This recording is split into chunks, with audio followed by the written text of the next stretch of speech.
Good morning, everybody. Welcome to I Live a Healthy Life. God has been so good to us, and it's another week. And today, as I said last week, we are going to talk about abstinence and family planning. Abstinence is actually also a family planning to an extent. Let's say it will be classified under the natural methods of family planning. Now, somebody might ask, why abstinence? Why are we talking about it? I mean, Christians know very well that the Bible clearly states against sexual immoralities. And same for, I think, all the religious bodies that we have. When we talk about abstinence, it's basically refraining from any sexual act, be it vaginal, oral, or anal. Okay, so a lot of people do several things to abstain. Abstinence actually starts from the mind. You can't just get up and say, I'm abstaining without any laid down principles. You see, some when the feeling for sex comes into mind, they would want to read, they would want to talk to somebody, they would want to maybe exercise or do something to just keep their mind perfect. Now, somebody would ask, is abstinence actually effective? If we should classify it under family planning, is it really effective? It is 100% effective. Because for that, family planning needs to prevent unintended pregnancy, as well as to prevent STIs or STDs. So now, if we should abstain, definitely it is 100% effective. There is no way you are going to have acquire this STIs or have any unintended pregnancy. It's not possible. Now, the development in later on life, cervical cancer is very low, because there is no way we are going to do that. This usually happens when let's say a young person becomes sexually active very early, starts to engage in sexual activities at a very early age. Person is predisposed to having cervical cancer in the near future. So the abstinence is very, very effective. Now, we don't have any worry when it comes to pregnancy, because we are not really what we're going about pregnancy.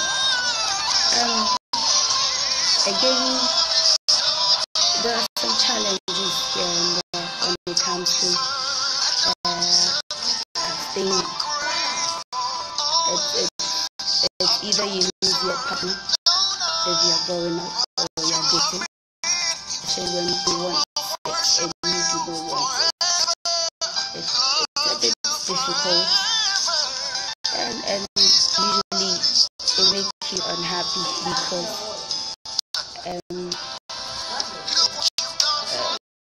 you've lost somebody you love. Okay, but it's cool. See, if you have high self-esteem, you don't look down on yourself, you can go. Definitely the right one and an understanding one will come. Then again, if let's say you rely on your partner for financial support, there will be some loss there, because there will be anybody to support you.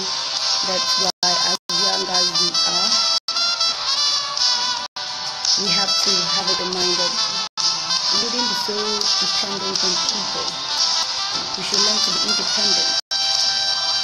We get to. And most of the times when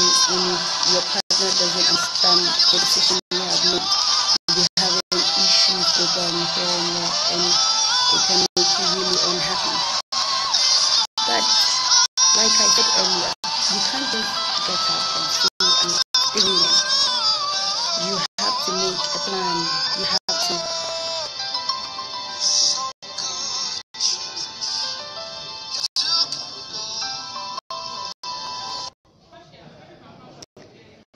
Okay. So let me start all over again so you can hear me well. Today, like I said, we will be talking about abstinence. And abstinence is also part of family planning methods. It will be classified under natural family planning method. Yes, because we usually do family planning to either prevent unintended pregnancies or to prevent acquiring STIs or STDs. Okay? So now you can't just get up and say that you want to abstain. You would have to make a plan and stay by it, that I don't want to do this. Now, if you are going out, you would have to discuss with your partner, for your partner to know that this is the decision you have made. It's not like asking his consent, but this is the decision you have made, so you have to discuss with him. Now, when it comes to making this plan, you don't have to, whilst you have discussed with your partner that I want to abstain, you don't also have to be in secluded places with your partner when you know that this can bring about thoughts of having sex. You should have in mind that I don't have to be in places that will bring those ideas. Now, some people, when the thought of having sex comes in mind, they would want to read. Some would want to exercise. Some would want to talk to somebody, tell the person about it. Having the sexual feeling is normal. It's very, very normal. I mean, if you don't have it, then you have to see a psychologist because there'll be something wrong with you. But you have the will and the power to control it. Yeah, you can control it. Now, some will ask, why should I abstain? I'm old enough to take care of a baby if there should be a pregnancy. But you can't take care of an STI, can you? You can't. So that's why you have to abstain. And abstinence doesn't just help you as a guy or as a lady. As in, yeah, I don't want to do this, but in helping to build your self-esteem, your self-image, abstinence also plays a very good role here. Because you don't want to do it, and you are keeping to your word. So I don't want to go too much into it, but trust me, it is the best thing you can do when you are not married. I also want to talk about other family planning methods. There are lots and lots of them. Family planning, we do it because one, couples would want to space in their birth.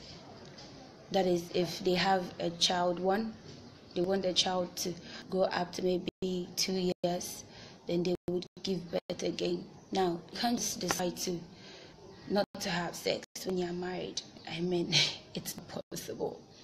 That's why this other family planning methods come into play here. Now, it can also help the mother, because when you give birth, you, the mother, you are not that strong. If you should be giving birth like that, the uterus is like a balloon. Let me put it that way. When you keep blowing it, that is getting pregnant, and losing it, that is giving birth. Whilst you are doing that, you see that when you do that to balloons, you see that they become very soft, and with a small puncture, it can't be used again. That's why you have to take your time when you start giving birth, so that you can recover as a mother to be strong enough to take care of the babies that you have. Now, it can help the family to also plan very well when it comes to provision of food, clothing, shelter, and all that, because a lot are giving birth, but the upbringing, there is a question mark there. You wouldn't want to do that. So you can have any of the family planning methods. Then again, couples that have issues with infertility, family planning can help to correct it. Yes, we have some that correct menstrual, those that have irregular menses, it can help to regulate it so that it can be normal for you to get pregnant or achieve pregnancy. And as a community or as a country, if everybody is planning their family, it will help them to get enough funds or money to put up all the social amenities that we need. Yeah. These are some of the methods that we have. We have the pill that you'll be taking every morning. If you started with taking it in the morning, then you have to be taking it every morning. And then we have the male condom. We have the male condom. We have the female condom as well. And we have what we call the injectable. The injectable, we have two. We have one that can protect you for a month, which we call the Norwegian. And then we have the one that can take care of you or protect you for 3 months, which we call the Depo. And then we have the implants. The implants too, we have it in two types. We have one that can protect you for 3 years, and we call that one implant. Okay, we have the two as we see here, which is called Jadel. And then we have the IUD, which protects you for 10 years. This is a non-hormonal family planning method, and it's very good for those that don't want to even give birth again. And now we have the sterilization. That is a permanent one. It's permanent. It's irreversible. If you should go for it, that is it. So we usually talk to those that would want to. It's good for those that don't want to have it at all, have babies at all. You can go for the sterilization. Here we have the guys, which we call the vasectomy, and then the female, which is tubal ligation. And you can visit any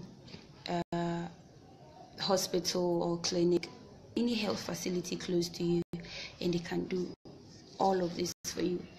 They will take you through it, the side effect, the duration, the mode of mechanism, all that. They will take you through it for you to know that. Oh, okay, this is what will be good for me, and you will be assessed. Your vitals will be taken for you to know that this method will be good for me and this will not. So you don't have to say that a friend is doing this, so definitely I want that. No. Okay. Today I don't want to waste my time or talk for long. If you have questions, if you have comments, you can leave it. You can comment and then later we will discuss it. Or you can inbox me. But then again, think about it. Let your life be very important to you and make wise decisions. I hope you enjoyed today's edition of I Live a Healthy Life. Next week, we will have another discussion on menstruation. The guys, don't stay away from it. You have sisters and you have wives. So we'll talk about it. I hope you